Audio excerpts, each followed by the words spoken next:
Okay, I think we're ready to go here. Thomas is here. Okay. Hi, Hi, Alessandro. Thomas. Good morning. Hi. Hi, Elena. Good morning. Good morning. Okay, so if you're ready, I think we can start, right? Okay. So we are ready here. Okay, sounds good. Yep. Okay. So I will start my presentation.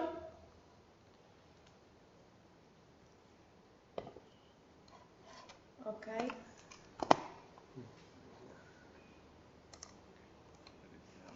I'm going to mute our microphone. What? Sorry? Sorry, I'm going to mute our microphone. Oh, okay. Is it right now? Okay. Okay, so I'm here to present my research about the evaluation of the evolving stress field of the Yellowstone volcanic plateau from 1988 to 2010 from earthquake first motions inversion. So while most part of the volcanism is concentrated along plate boundaries, some volcanoes are located within continental and oceanic plates. This is the case for Yellowstone, which is one of the most active volcanic systems all over the world. Yellowstone National Park is located in Wyoming at the eastern edge of the tectonically active zone of extension called Basin Range. The Yellowstone volcanic plateau is a typical example of a bimodal rhyolite basalt igneous field, and its geologic history has been characterized by especially cycles, each one with a main rhyolitic eruption followed and preceded by the eruption of basalts around the margins. So in the last 2 billion of years, there had been 3 main caldera-forming eruptions at 2.0, 1.3, and 0.64 million of years ago. The last one producing a 45 kilometers by 70 kilometers collapsed caldera. In this figure, we can look at the 3 historic calderas at the Yellowstone volcanic plateau, together with other important features, such as the alignments of volcanic vents, which are located both inside and outside the calderas, and also the 2 resurgent domes that are located within the 3rd cycle Yellowstone caldera. In fact, in the northeastern part, we can find the Sour Creek Resurgent Dome, while in the southwestern part, the Mallard Lake Resurgent Dome. So even though the last eruption occurred about 70,000 years ago, the area is still believed to be volcanically active due to a high seismic and hydrothermal activity. In fact, the seismic activity at Yellowstone has always been characterized especially by small but frequent earthquakes, sometimes occurring in swarms. And thanks to the use of GPS and interferometric data, it was possible to detect periods of net uplift or subsidence that can be due either to the movement of magma beneath the surface or to the pressurization and depressurization of the hydrothermal system. So, as I said, sometimes the seismic activity at Yellowstone was characterized by earthquake swarms. For example, in 1985, an earthquake swarm occurred in the Norris Junction area, which is located north of the Yellowstone caldera. This happened in 1975, and this earthquake in particular had a magnitude of 5.9. But this is not the largest historic earthquake that has been recorded all over the Yellowstone volcanic plateau, because the largest one occurred in the Abdiel Lake fault zone, which is located northwest of the Yellowstone caldera, and it had the magnitude of about 7.5, so this is a huge earthquake. So then, the area is also characterized by a huge hydrothermal activity, which is especially concentrated also in adjacent faulted zone and not only within the Yellowstone caldera, and also by a huge heat flux, which is about 30 times higher than the continental average of the North American plate. So I also forgot to say that the earthquake swarm of the 1985 was due to the migration of fluids that originated beneath the Mallard Lake Resurgent Dome, and these fluids were moving towards the northwest. And at the same time, this volume loss within the Yellowstone caldera caused a change from uplift to subsidence. In fact, the seismic activity at Yellowstone is related to these changes in the deformation pattern with time. So the Yellowstone seismic network is operated by the University of Utah seismograph stations with 47 short-period vertical and 3-component seismic stations. The period of time that was taken into account into this study goes from 1988 to 2010 with up to 30,000 earthquakes. And in the figure in particular, we can look at the seismic stations that we consider, which are also composed by stations belonging to the USGS or to the Northern Arizona Seismic Network, or also to the Montana Regional Seismic Network. And this seismic network has a good coverage both of the inside part of the Yellowstone caldera, but also of the northern part of the Yellowstone volcanic plateau, where most part of the seismic activity is generally concentrated. So after being relocated, the earthquake data were selected according to some selection criteria in order to increase the accuracy of this data. Those criteria are listed in this page, and the first one was to take into account a minimum number of observations equal to 10. And this actually already excluded many events because, as we said, the seismic activity at the Yellowstone volcanic plateau was often characterized by small earthquakes. So in those cases, the seismic waves only reach a limited number of recording stations. Also, it was really important to take into account the maximum ratio between distance and depth. And this value in particular was set to be equal to 1.50 to 1. While the difference between the maximum likelihood and the expectation epicenter locations was set to be equal to 500 meters.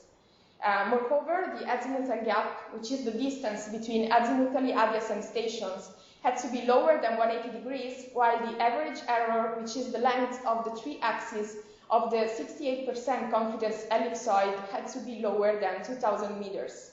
The last parameter that was taken into account was the RMS, the root mean square, which is a measure of the fit of the observed arrival times to the predicted arrival times. We observed an increase in the quality of the data with the passing of time, also because of the expansion of the seismic network and to some technical upgrades. So finally, the number of earthquakes that were considered accurate enough to be taken into account was 569.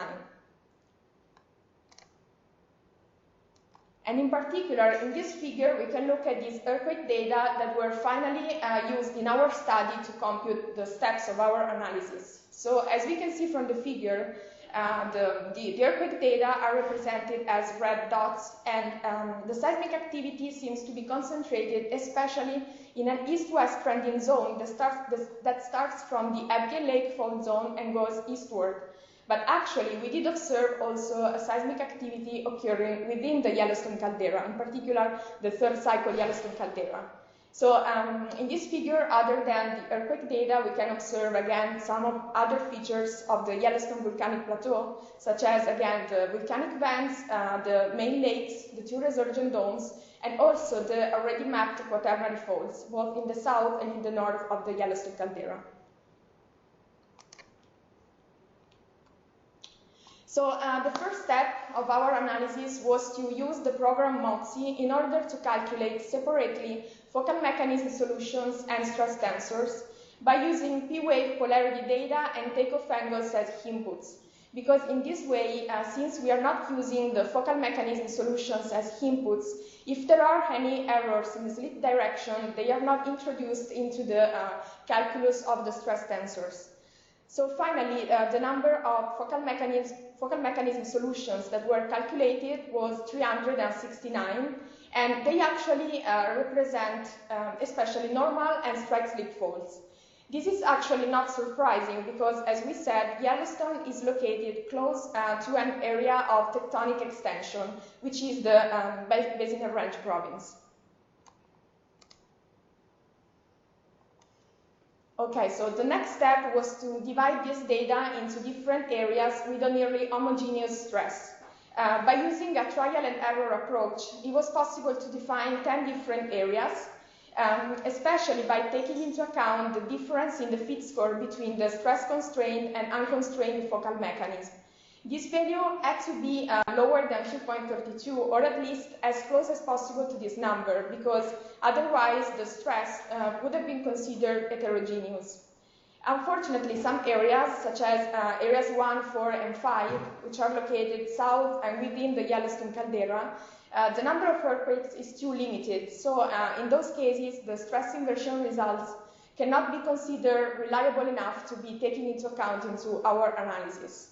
So in the table, we can look at the list of these 10 areas, together with the number of events, number of force motions, the trend and plunge for both the minimum and maximum compressive stress, and finally the DS value that we were talking about before. These figures represent the stress inversion results for the areas that were considered reliable enough. So the 95% confidence intervals are shown in white, while the 68% confidence intervals are shown in gray. And they usually do not overlap, except in areas 2 and 7, because those two areas are the ones with the more limited number of earthquakes among these selected areas. So the sigma 1, which is the maximum compressive stress, looks nearly vertical all over the Yellowstone volcanic plateau, except in area 7, while the minimum compressive stress, sigma 3, looks nearly horizontal, but with some spatial changes in the direction that will be discussed later. So the black arrows in this figure represent the sigma 3 directions computed in this study, while the red lines and arrows, which are close to the alignments of volcanic vents, represent the east-northeast proposed extension direction by previous studies. But actually, if we look at our stress inversion results, we can say that this sigma 3 direction is unchanged, especially within the Yellowstone caldera, where it still looks east-northeast. Also, the alignments of volcanic vents were interpreted as links between the extensional faults that are located north and south of the Yellowstone caldera. And if we look at the sigma 3 directions close to the caldera boundary, in most cases they look mostly parallel, but not in all of them. In particular, it was really interesting to notice a spatial change in the direction of the minimum compressive stress, both with space and time. So if we start from area 8, which corresponds to the Ebgen Lake fault zone, and we move eastward towards the Norris Junction area, which is still located north of the Yellowstone caldera, the sigma 3 direction changes from north-northeast south-southwest to east-northeast west-southwest. And also, it was really interesting to notice a change in the sigma 3 direction also with time, because we compared our results with the results in the study by Waite and Smith in 2004, and we were able to say that in the Norris-Geyser Basin area, which is located north of the Yellowstone caldera, the sigma 3 direction changed from east-northeast west-southwest to north-northeast south-southwest. So this could reflect the time-varying stress field that was already detected in many areas all over the world. But the thing is that elsewhere, the sigma 3 directions look unchanged. So there must be something in particular which is occurring beneath the Norris-Geyser Basin area. And also, the areas north and south of the Yellowstone caldera are characterized by the presence of north-striking and echelon normal faults, such as the Tatum Fault in the south and the Gallatin Fault in the north. But unfortunately, especially in the southern part, the seismicity is too sparse in order to compute reliable stress inversions and especially to compare our results with the results by previous studies. For example, in the south of the Yellowstone caldera, according to the direction of these normal faults, the extension direction should be east-west, as it was already detected in previous studies. But as we have seen in the last figure, in our study, it is about north-south, and this is not, this doesn't make sense actually. But this is just because of the limited number of earthquakes also that we had in that area. So many tomography studies try to show the configuration of the magma chamber beneath the Yellowstone caldera. In general, a magma body is characterized by low P-wave velocities and a high ratio between P-wave to S-wave velocities. This figure represents in particular important results in the study by Husen in 2004 and also other authors with him. where the magma chamber was considered as a large body of low P wave velocities around 5.4 kilometers per second at depths greater than 8 kilometers. Also, two other anomalies have been detected. So one of them is located in the northwestern part, and it is characterized by strong low P wave velocities, this time about 4.6 kilometers per second, and a low ratio between P wave and S wave velocities at depths greater than 2 kilometers. So this anomaly was interpreted as a change from liquid to gas, probably CO2, exsolving from the magma chamber, and probably this exsolution of material, in this case gas, caused the 1985 earthquake swarm that occurred in the Norris Junction area in 1985. There's also another anomaly still located in the northwestern part, but this time the ratio between P wave and S wave velocities is not well resolved, so it is difficult to interpret this other anomaly. And this is another result from a recent study completed by Farrell and other authors in 2014, so this year. And thanks to a greater expansion of the seismic network in the northeastern part, it was possible to image the magma chamber as a body still composed by about 5 to 15% partially melted volume, but 2.5 times larger than previous determinations. So if we take into account the eruption volumes of the three main caldera-forming eruptions, we could say that there's still enough melted volume for another eruption to occur with a similar size to the second eruption, which involved about 1,000 cubic kilometers of material. So the next step was to consider the periods of net uplift and subsidence that occurred all over the Yellowstone volcanic plateau and that have been detected thanks to the use of interferometric and GPS data. So at first, we decided to focus on the Norris Geyser Basin area, which is the area north of the Yellowstone caldera, because most of the seismic and hydrothermal activity seems to be concentrated there. So by taking into account interferometric and GPS data, which were already used in the study by Chang in 2007, it was possible to detect two different periods of the formation. The first one, occurring between 1986 and 2004, it's an uplift stage at different rates with time, and it is then followed after 2004 by 6 years of subsidence at a rate of about 3 centimeters per year. These results, these data were already used in a previous study, as I said. But what we did in this case was to select the data belonging to the Norris Geyser Basin area and to the uplift stage.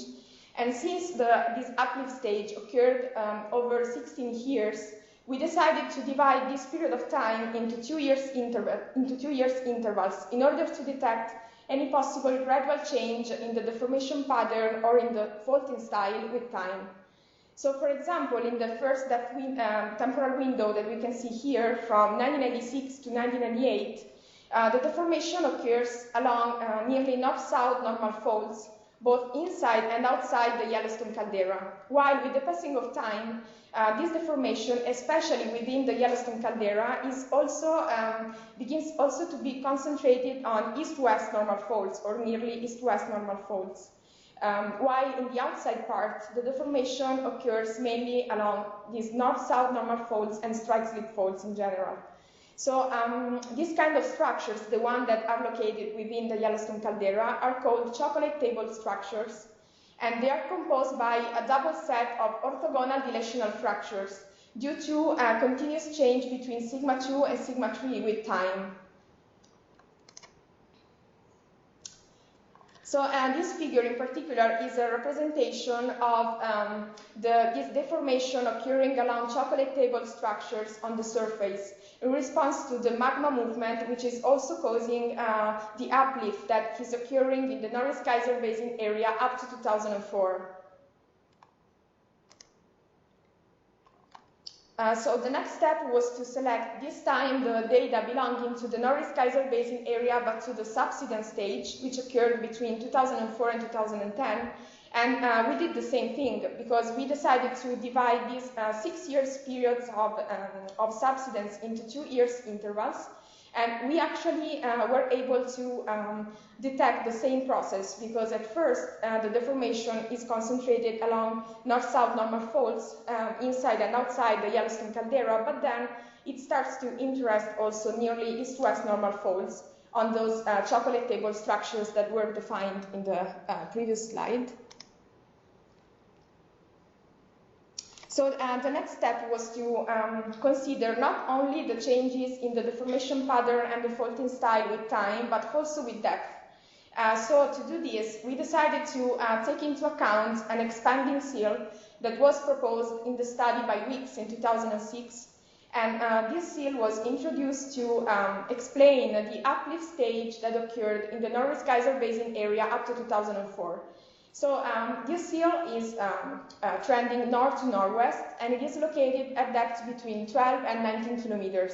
But actually, when we selected the data belonging to the uplift stage and the Norris Geyser Basin area, we figured out that the depth of all those earthquakes was shallower than 12 kilometers. So our database actually describes the deformation above the expanding seal, but not what is happening below this expanding seal.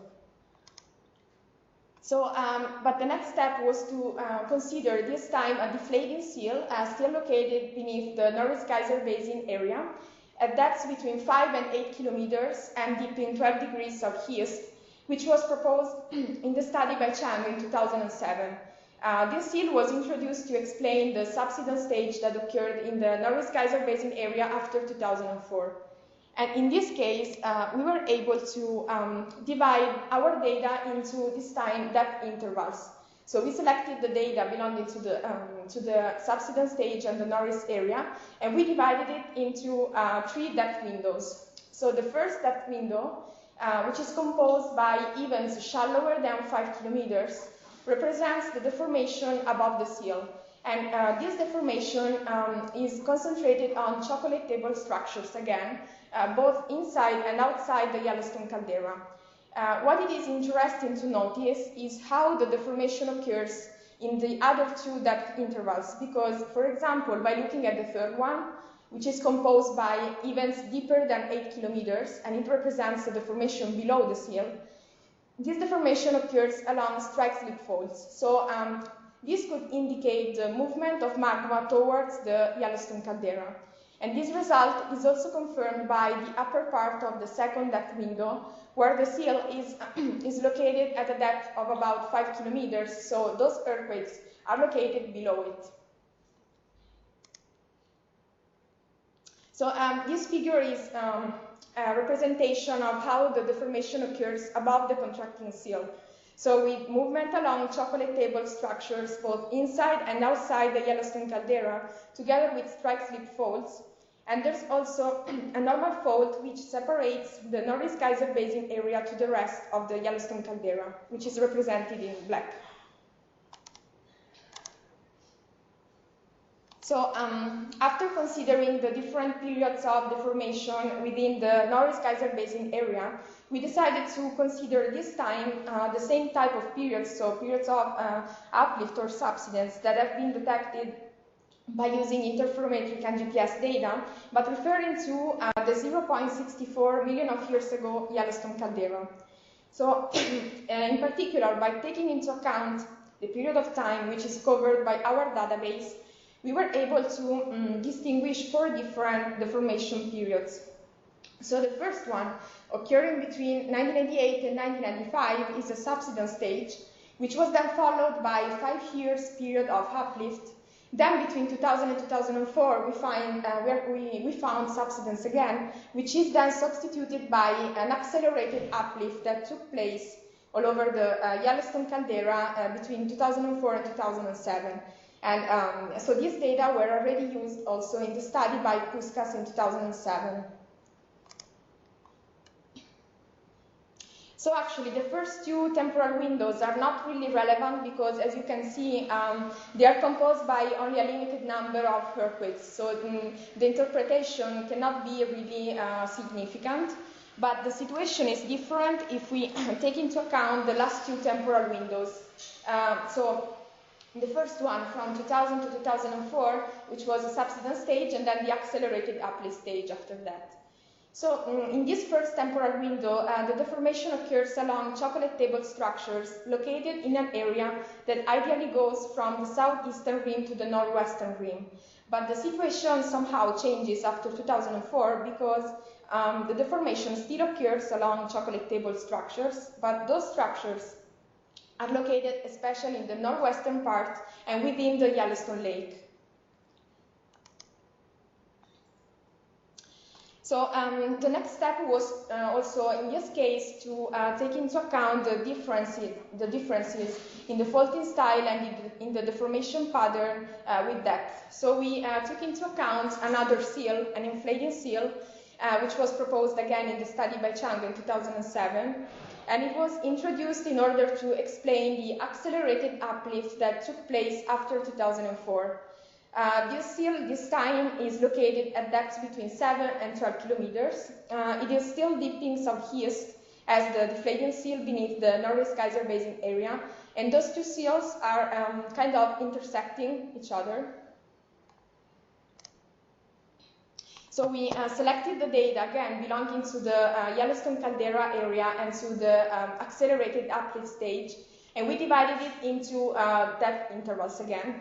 So the first depth interval, which is composed by events shallower than 7 kilometers, and it represents the deformation above the seal, shows the reactivation, in particular, of a normal fault located in the northeastern part, where the Sour Creek Resurgent Dome is located. So this is particular because in most cases in our study, we were able to say that the deformation mainly occurred along new structures, or anyway structures that are not among those quaternary faults that are already mapped. But in most cases, they were not detectable on satellite images, mainly because of the depth of the heavens. And so in this case, there's something different because there's the reactivation of already mapped quaternary fault. And the second depth window actually is composed by earthquakes that, they are still within the Yellowstone caldera, but they are located in the northwestern part, and they are really not interested by this inflation of the seal.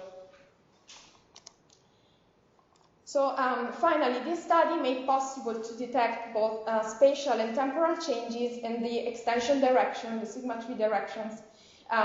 So in particular, by moving from the Aitken Lake fault zone and going eastward, we were able to detect a rotation in this extension direction, and also a temporal change by comparing our results with the results by a previous study. Moreover, the magma movement inside the chamber, or anyway beneath the surface, is causing a deformation to occur mainly along chocolate table structures, or anyway new faults, or faults that are not already mapped between those quaternary faults. And finally, the database that was taken into account into this study does not cover the period of time between 2010 and 2014. So probably new deformation is still occurring all over the Yellowstone volcanic plateau. Thank you.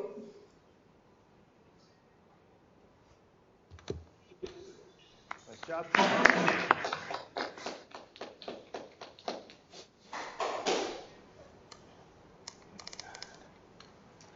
Okay, I guess we quickly have time for questions.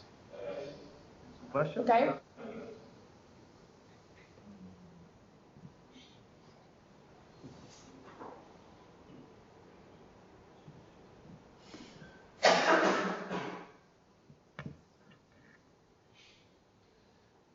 Well, I'll ask a question. Yeah. So how do you interpret I think it's area 7 where the sigma 1 is very close to horizontal. And what do you attribute that to? Yes, wait a moment. Okay. Yeah. Yeah, right. So, well, actually, yes, area 7 is the only one among those where the maximum compressive stress looks horizontal. But actually, I don't know, by looking at this area, since it's already characterized by a not huge number of earthquakes, because if you look at the previous slide, so area 7 has 40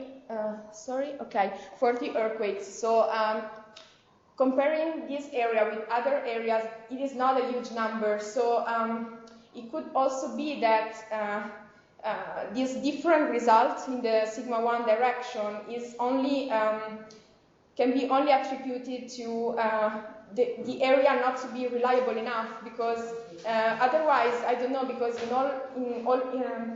elsewhere the sigma 1 is always nearly vertical. So I don't know what could happen in particular in such a small area in order to have a different sigma 1.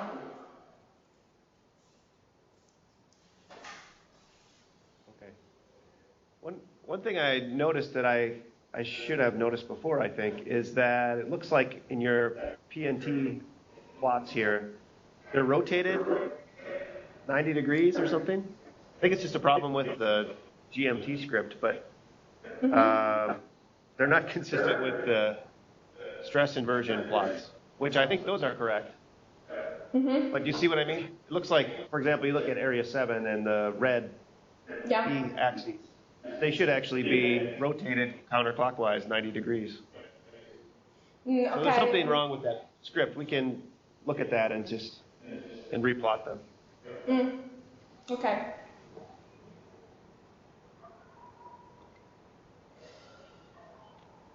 Thomas has a question? Yeah. So I think you did explain this, but could you go through this one more time so that I understand?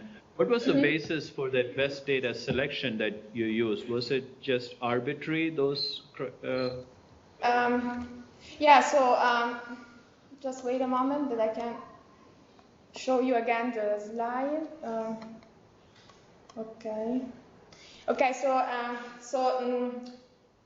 these things that are listed here are the criteria that we decided to take into account because we wanted our data to be accurate enough in order to compute the different steps of our analysis. And so, of course, the first one, we thought it was really important to have a minimum number of observations, so of peaked first motions equal to 10. And this actually, as I said before, it excluded many events because the small earthquakes that occurred in all over the Yellowstone volcanic plateau, which are really, a lot of earthquakes, they can't really reach, in most cases, a huge number of recording stations. So most of them had a minimum number of observations lower than 10. And then about, for example, the second criterion, so the ratio between distance and depth. So that could be between 1.50 to 1, and also the azimuthal gap, as I was saying before, which is actually the distance between azimuthally adjacent stations. We decided it not to be greater than 180 degrees. And the average error is the length of the three axes of the 68% confidence ellipsoid, while the last parameter, which is the root mean square, which corresponds to a value lower than 0.5 seconds, is actually a measure somehow of the fit of the observed first motions to the first motions that were predicted. So sort of a difference between those two. I don't know if I explained well or not. Yeah. So how did you ensure that these criteria was improving your data? Well, Did you do any? Because so you chose these numbers arbitrarily, right? Yeah. So how did you ensure that it was improving? Well, actually, yeah, I think so, because also the fact that we were able to observe this increase in the quality with the passing of time, which actually I think makes sense because, for example, with time there were, especially since 1995, a larger number of recording stations. So maybe For example, in the first criteria, which takes into account the number of first motions, this number of first motions is for sure, how can I say it, improving with time because we have more recording stations.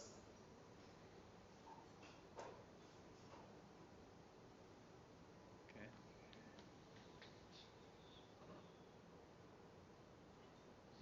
So it was not quantitatively evaluated, but qualitatively it was seen, right, in the data?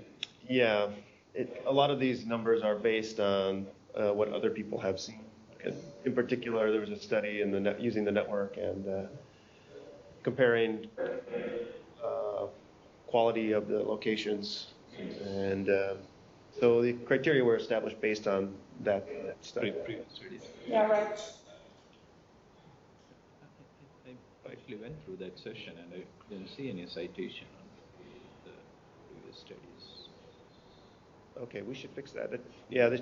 That section should cite the Husin and Smith paper.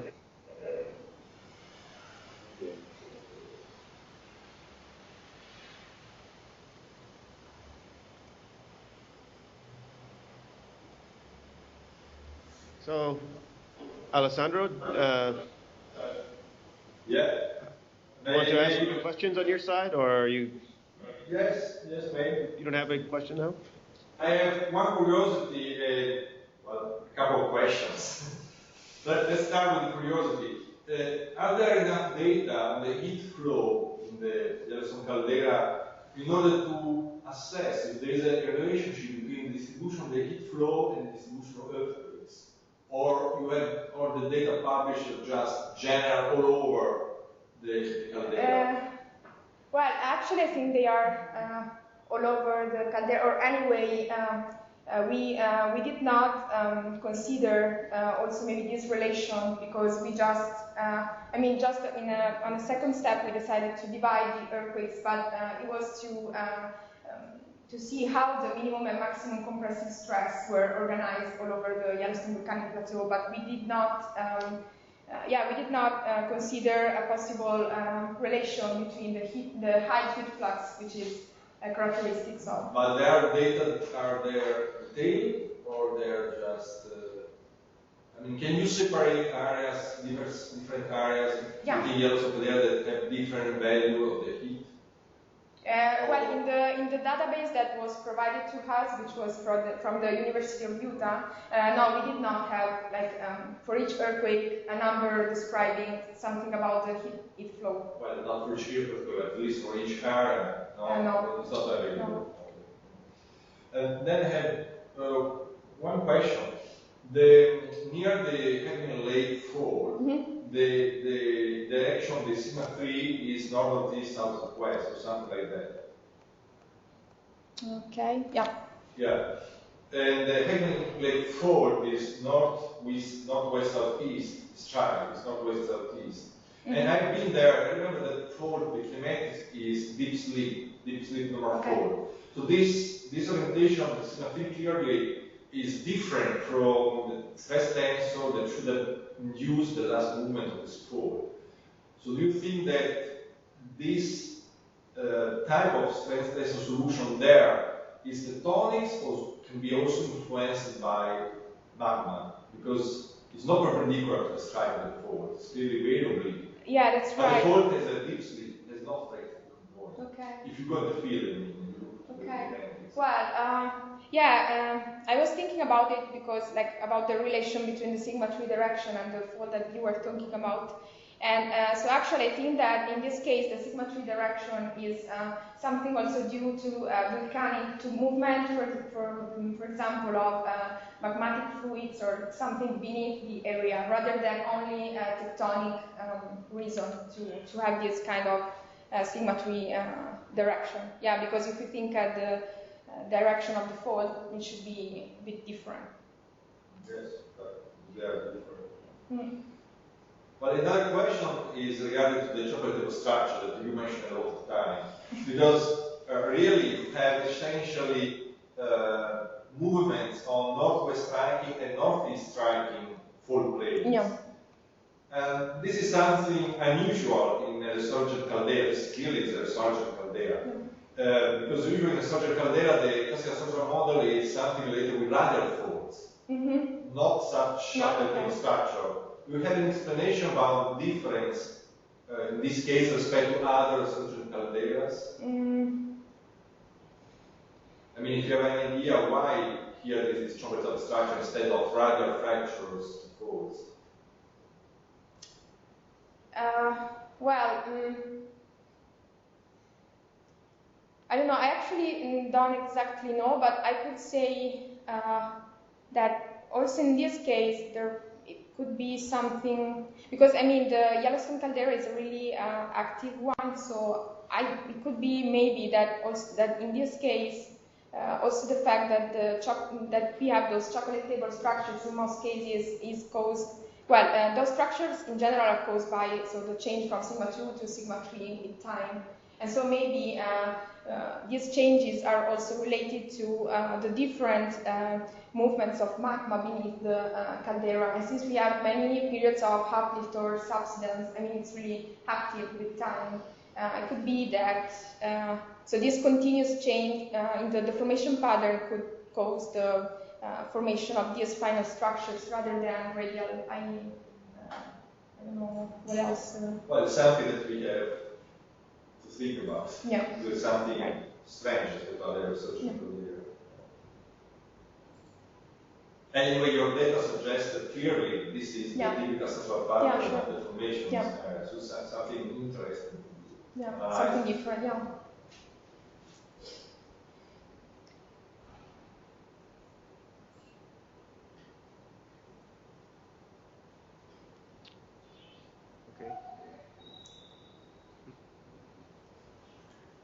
Okay, no more questions?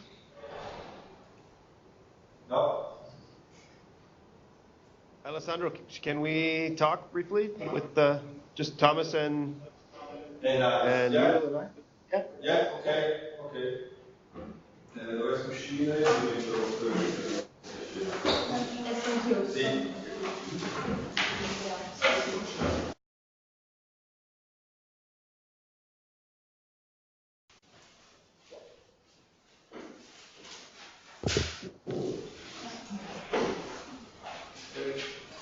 Okay, Elena, we thought you did a really nice job and certainly did a lot of work. So congratulations, and Thank you. passed at least for Michigan Tech. Congratulations, Elena. Thank you. Good job. Thank you. So I'll send you an email with some comments and suggestions, and I do think you should fix those plots with the P and T axes. Okay. Because it's confusing to look at, and they're inconsistent with the stress field plots. It might be confusing to the audience, but it's certainly for the thesis. But yeah, sure. Other than that, some minor things, and Thomas may have some comments, but it's good. Thank you so much. So thank you. Okay, thank you, Thomas. Thank you, Greg. See you soon. Yeah, thanks, Alessandro. Bye. Goodbye. Bye. Bye-bye.